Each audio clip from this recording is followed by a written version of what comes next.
Hello dear student, कैसे हैं आप सब। आज हम लोग पढ़ने वाले हैं versatile nature of carbon. Versatile nature का मतलब क्या है कि इसकी यूनिक प्रॉपर्टीज़ जो भी हैं उनको हमें पढ़ना है। तो सबसे पहले इसकी जो वर्सेटाइल नेचर होता है, वर्सेटाइल का मतलब हम ये किस किस प्रॉपर्टी को किस किस तरीके से रिप्रेजेंट कर सकता है, राइट। तो सबसे पहले की जो बात है इसको हम डिफाइन कर लेते हैं। The existence of such a large number of organic compound is due to the following nature of the carbon. Carbon का जो नेचर है, ठीक है, उसकी वजह से उसमें ऐसी प्रॉपर्टी डेवलप हो रही है जिसकी कारण वो क्या कर पा रहा है, इतनी सारी ऑर्गेनिक मॉलिक्यूल्स को या ऑर्गेनिक कंपाउंड्स में अपने पार्टिसिपेशन को रिप्रेजेंट कर रहा है, राइट। सबसे पहली जो प्रॉपर्टी है उसकी कैटेनेशन और दूसरी है टेट्रावेलेंट नेचर। तो कैटेनेशन क्या होती है? Catenation is the property to bind with self, अपने आप से जुड़ने की टेंडेंसी को ही क्या कहा जाता है, कैटेनेशन कहा जाता है। ठीक है, जैसे एक कार्बन है, ये इसने एक कार्बन से जुड़ा, फिर ये दूसरे कार्बन से जुड़ा, फिर ये तीसरे कार्बन से जुड़ा, ऐसे ये कार्बन इससे जुड़ जा रहा है, ये कार्बन इससे जुड़ जा रहा है। तो ये जो प्रॉपर्टी आ रही है इसके अंदर एक दूसरे से जुड़ने की और जुड़ते जुड़ते एक बहुत लंबी चेन बनाने की, right. This property is known as catenation. तो इसको जो डिफाइन किया गया, कैसे किया गया? The self linking property of an element, mainly carbon atom, through covalent bond to long straight branch and rings of different size are called catenation. ठीक है ना। ये प्रॉपर्टी होती क्यों है? कैटेनेशन प्रॉपर्टी समझ में आ गई। जैसे मान लीजिए कि हम क्या कर रहे हैं, अगर हम लोग क्या कहते हैं, आपस में जुड़ते हुए एक चेन बना रहे हैं, ठीक है। जैसे मान लेते हैं हम, क्या कहते हैं, जैसे आप लोग एक, जैसे ये सर्किल है, ये सर्किल है, ये सर्किल है, इस सर्किल, ये सब अलग अलग है ना। अभी इन सर्किल को अगर मैं अटैच करते चले जाऊँ एक दूसरे के साथ, तो ये क्या बनाएंगे, ये इनको जुड़ने की पावर क्या कहला रही है, कैटेनेशन कहला रही है कि ये सब आपस में क्या हो रहे हैं, लिंक हो रहे हैं। ऐसे ही कार्बन लिंक होता है। तो ये प्रॉपर्टी आती क्यों है? ऐसे हर कोई एलिमेंट क्यों नहीं लिंक हो जाता है एक दूसरे से? तो ये प्रॉपर्टी कार्बन में इसलिए आती हैं, दो इसके रीज़न हैं। पहला है the small size of the carbon atom. Carbon atom का जो साइज़ है वो स्मॉल है, मतलब ना बहुत ज़्यादा बड़ा है ना बहुत ज़्यादा छोटा है, जिसकी वजह से क्या होता है, ये प्रॉपर्टी इसमें आती है। दूसरा क्या है, the great strength of carbon carbon bond. Carbon carbon bond की स्ट्रेंथ ग्रेट क्यों होती है, बहुत अच्छी क्यों होती है? क्योंकि उनकी इलेक्ट्रोनेगेटिविटी कम है, तो उनके बीच में जो रिपल्शन है, इलेक्ट्रॉन को लेने की जो या इलेक्ट्रॉन को देने की जो टेंडेंसी है वो बहुत ना ज़्यादा है ना कम है। मतलब they are in between the more electronegative and more electropositive element, right। and the another thing is that कि इसमें जो क्या कहते हैं साइज़ होता है, साइज़ की बात हम कर लेते हैं। तो जो साइज़ होता है, जैसे साइज़ क्या है, अगर किसी एक एलिमेंट का बहुत बड़ा साइज़ है तो क्या होगा, इसके बीच में बनने वाला बॉन्ड क्या होगा, थोड़ा सा लूज़ होगा, क्योंकि ये इसके बीच में बहुत ज़्यादा डिस्टेंस है तो ये ब्रेक हो जाएगा। अगर बहुत छोटे एलिमेंट्स हैं तो छोटे एलिमेंट्स के बीच में क्या होगा, इलेक्ट्रॉन का रिपल्शन इतना होगा कि वो बहुत जल्दी ब्रेक हो जाएगा। लेकिन जब इन दोनों का साइज़ क्या आता है, बीच में आता है, तो क्या होता है, इनके बीच में ना तो बहुत ज़्यादा रिपल्शन होता है और साइज़ बहुत बड़ा नहीं है, इसलिए क्या कहते हैं, बॉन्ड भी वीक नहीं पड़ता है। तो इस तरीके से क्या होता है, हम कह सकते हैं कि कार्बन कार्बन के बीच में बहुत अच्छे से बॉन्डिंग हो जाती है। तो ये दो रीज़न थे, आई थिंक आपको समझ आ गए होंगे।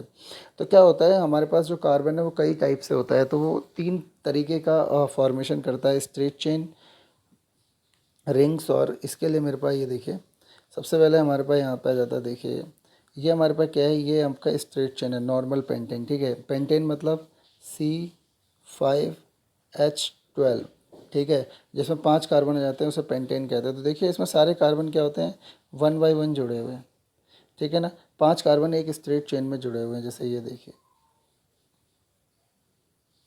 तो ये सब एक स्ट्रेट चेन में जुड़े हैं, तो इसे हम क्या कह देंगे, एक स्ट्रेट चेन कह देंगे। अब यहीं पर आ जाता है, देखिए अब ये वो वाला कार्बन हट के यहाँ पे जुड़ गया, ये यहाँ जुड़ गया, तो ये क्या बन गई, ब्रांच बन गई ना। यहाँ पे जुड़ेगा तो ब्रांच नहीं बनेगी, ये तो सीधी चेन हो गई, ये भी स्ट्रेट चेन है।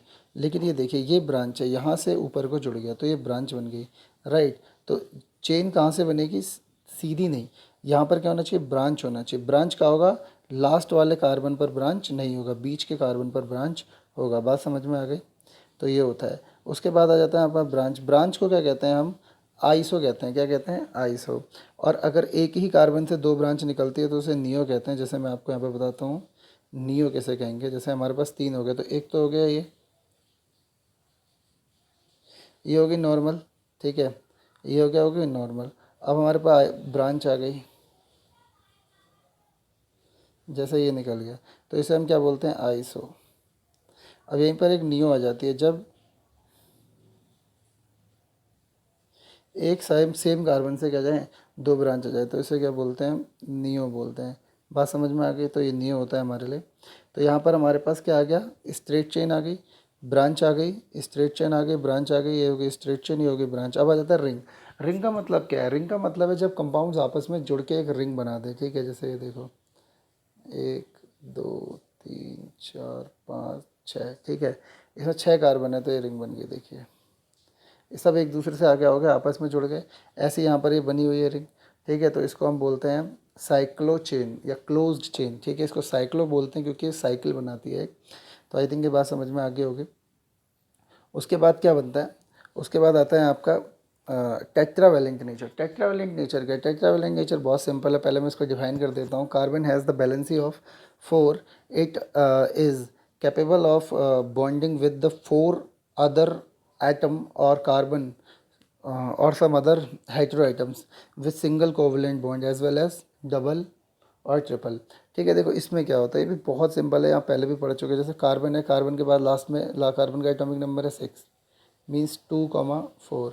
इसमें देखिए 4 क्या आ गए, इसमें आ गए 4 आपके इलेक्ट्रॉन लास्ट सेल में। अब ये 4 इलेक्ट्रॉन है ना, ये 4 इलेक्ट्रॉन है और इसको अपना ऑक्टेट कंप्लीट करने के लिए क्या चाहिए, अपना ऑक्टेट कंप्लीट करने के लिए चाहिए कि ये अदर 4 इलेक्ट्रॉनों से मिले। तो अगर ये अदर 4 इलेक्ट्रॉनों से मिलेगा तो इसका मतलब क्या है, 4 बॉन्ड बनेगा, टेट्रा बॉन्ड। इसका मतलब इसकी वैलेंसी कितनी होगी, 4। तो it has 4 valency due to the presence of these 4 electron in the last shell of the carbon, hence it has tetra valency, that's why it can form 4 bond and known is tetravalent, ठीक है। तो tetravalent nature का तो देखिए, जैसे यहाँ पे आपका एक कार्बन 2 ऑक्सीजन से जुड़ा है थ्रू द डबल बॉन्ड्स, और यहाँ पर एक ऑक्सीजन क्या जुड़ा है, 4 कार्बन से जुड़ा हुआ है। तो ये आपका क्या हो जाता है, इसका नेचर हो जाता है, ठीक है। इसके लिए भी एग्जांपल्स हैं, देखिए हमारे पास।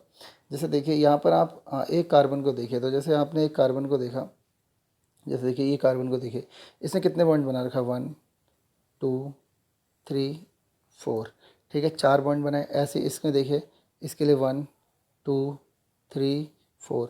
ऐसे हर वैलेंसी की क्या होता है, हर कार्बन की अपनी वैलेंसी होती है, दैट इज़ कॉल्ड 4। जैसे यहाँ पे देखिए 1 2 3 और 4, ऐसे भी इसके लिए हो जाएगी 1 2 3 4। तो इस तरीके से हर कार्बन की क्या होती है, अपनी अपनी वैलेंसी होती है। जैसे यहाँ पर भी देख सकते हैं आप, ये कार्बन जो है, इस कार्बन के लिए वैलेंसी क्या है, ये देखिए 1 2 3 एंड 4। तो हर कार्बन की क्या है, अपनी वैलेंसी है 4, ठीक है। इसीलिए उसको क्या बोलते हैं, टेट्रावेलेंट बोलते हैं। अब यहाँ पर आप देखिए, यहाँ पे अगर आपको आइडेंटिफाई करने को मिले कि कौन सा कंपाउंड आप क्या कहते हैं, यहाँ पर how can you identify the branch cyclic and straight chain compound, ठीक है। तो हम कैसे यहाँ पर आइडेंटिफाई करेंगे, ये आपके लिए एक्सरसाइज होगी, ठीक है। मैं इसको सॉल्व कर देता हूँ। तो देखिए यहाँ पर ये एक कंपाउंड है, इस कंपाउंड में देखिए आप, एक ये सीधी चेन है और इसके साथ ये ब्रांच लगी हुई है, तो इसका मतलब है किस में आ जाएगा, ब्रांच चेन में आ जाएगा, ठीक है। ये वाला काय में आ गया, ब्रांच में। अब देखिए ये क्या है, ये देखिए ये एकदम सीधी चेन आ रही है, इसमें कोई भी ब्रांच नहीं है। जैसे इसको मैं कैसे लिख सकता हूँ, CH3 CH2 CH3। तो ये देखिए सब CH3 CH3 CH3 है। तो इसका मतलब क्या है, ये क्या आ गई, स्ट्रेट चेन। ये क्या आ गई, साइक्लिक, सीधा बना हुआ है, ये भी साइक्लिक। ये देखिए ये क्या आ गई, ये भी स्ट्रेट चेन है, ये स्ट्रेट है और ये भी क्या है, स्ट्रेट। तो इसमें क्या है, देखिए आप, ये ब्रांच चेन है,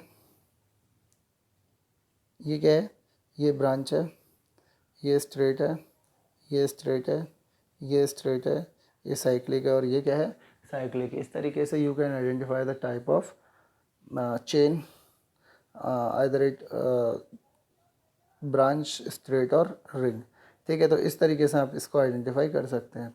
तो आज के लिए इतना ही, कल हाइड्रोकार्बन्स पढ़ेंगे। Okay, thank you.